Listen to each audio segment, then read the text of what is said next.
The Duchess of Sussex spoke at the New York Times Deal Book panel with Melody Hobson, co-CEO and president of Ariel Investments.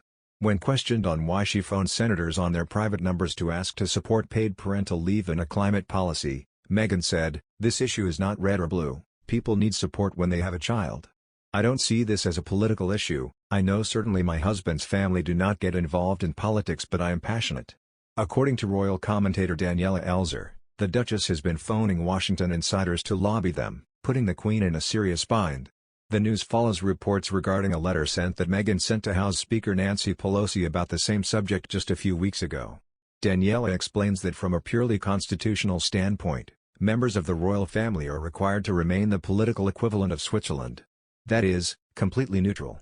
Members of the royal family, by convention, don't vote and don't mess around on the edges of the politics of the day, says the expert. As a result of what the commentator claims to be Meghan's clear political ambitions and her use of her title as way of introduction, as opposed to her presenting herself as an independent U.S. citizen, the Queen might be forced to act in regards to Meghan and Harry's Sussex titles. To officially remove the couple's titles, Parliament would have to get involved, a highly unlikely event. Daniela supposes, though, that the 95-year-old monarch might opt instead to ask them to no longer use their Sussex appellations, which is exactly what she did last year in regards to their stylings as His/Her Royal Highness. This actually isn't the first time that the Duchess has been reprimanded for her mingling in American politics. This past October, less than a month before the U.S. presidential election, Meghan and Harry reportedly video-called California Governor Gavin Newsom.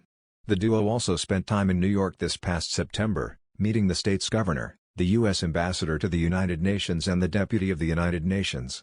Whether this latest development is the straw that breaks the camel's back is yet to be seen, but it seems like American politicians should gear up to spend some time chatting with the Duchess in the near future.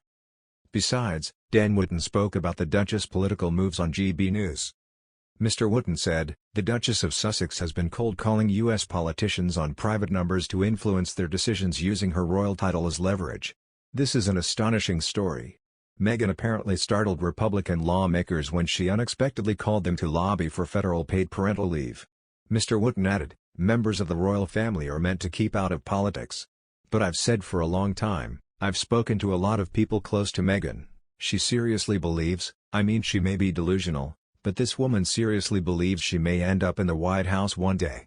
That's what this is about. This is the start of a U.S. political career. This is the first step in a long walk. Why does she not pick up the phone and say, 'Hi, I'm Meghan Markle'? Instead she calls up and says, 'Hi, I'm Meghan Markle, the Duchess of Sussex.'" Senator Susan Collins told Politico, "I was happy to talk with her. But I'm more interested in what the people of Maine are telling me about it." Meghan was also slammed for using her title when reading her children's book out loud on YouTube. The ex-royal introduced herself as Meghan Markle, Duchess of Sussex in front of children, before going on to recite the bench. Meghan Markle and her husband Prince Harry stepped down as senior members of the British monarchy in January 2020. They stated that they needed space and were seeking to gain financial independence. They have since moved to California, where they live with children Archie and Lilibet. Meghan has never returned to the UK,